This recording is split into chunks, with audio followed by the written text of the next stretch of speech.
I often have the habit of visiting my local library to borrow a few old DVDs, just for fun, especially cartoons my kids used to love.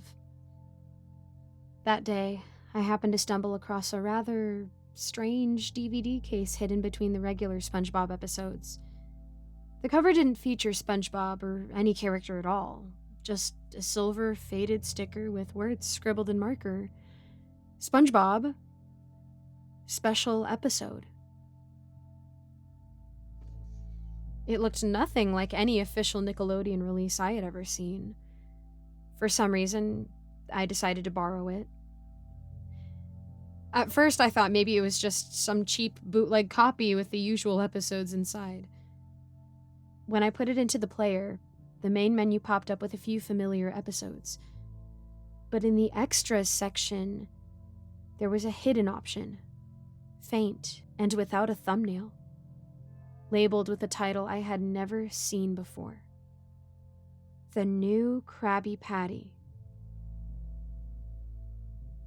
My heart skipped a beat. I had never seen that title on any official list, not even on the internet. Out of curiosity, I pressed play. Before the episode began, a warning message appeared in white letters on a black background. Warning, this episode was considered too disturbing for television broadcast. Viewer discretion is advised. I frowned, half convinced it was just some kind of joke. But when the familiar SpongeBob intro started playing, I had no idea I was about to step into one of the most haunting experiences of my life. In the episode, Plankton kept releasing new menu items at the Chum Bucket, complete with flashy advertising tricks. Customers at the Krusty Krab grew fewer and fewer. Mr. Krabs stared into his empty cash register, sinking into despair.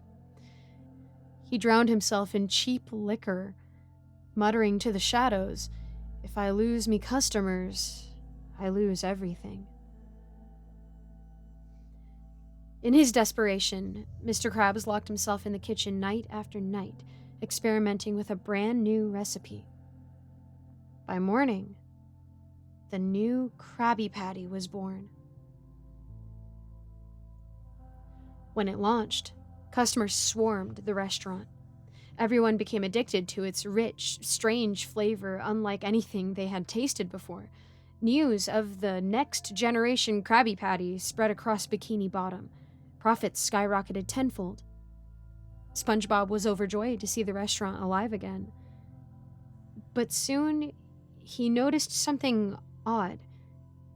The meat in the patties had a strange texture.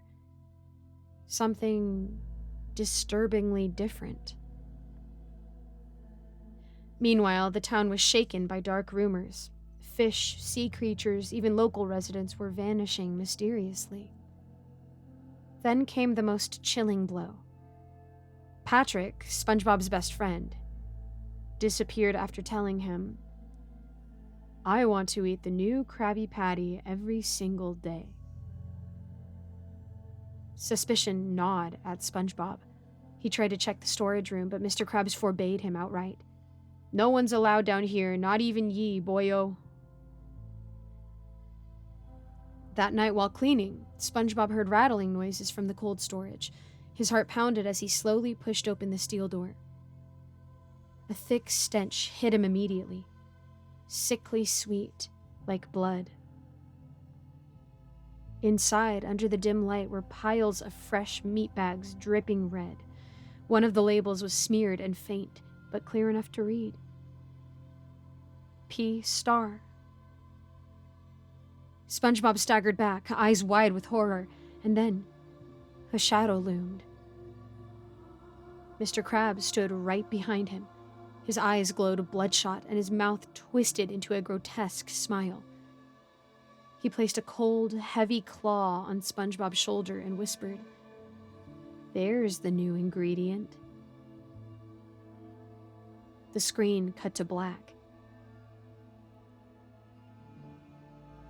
The following morning, the Krusty Krab opened as if nothing had happened. Mr. Krabs busily greeted the flood of customers, coins clinking merrily into his register. He laughed loudly, voice echoing across the restaurant. "They've all come back, all thanks to me brand new recipe." Plate after plate of Krabby Patties came out, hot and steaming. Customers devoured them greedily, praising the taste as the best they had ever had. But strangely, SpongeBob was nowhere to be seen in the kitchen. No one asked where he went. No one questioned his absence. There were only the patties, juicier, richer, more delicious than ever. And in the corner of the kitchen, half hidden in a dried smear of blood, lay a small white square hat. The film ended with one final line across the screen, stark and cold. The next ingredient? Finn.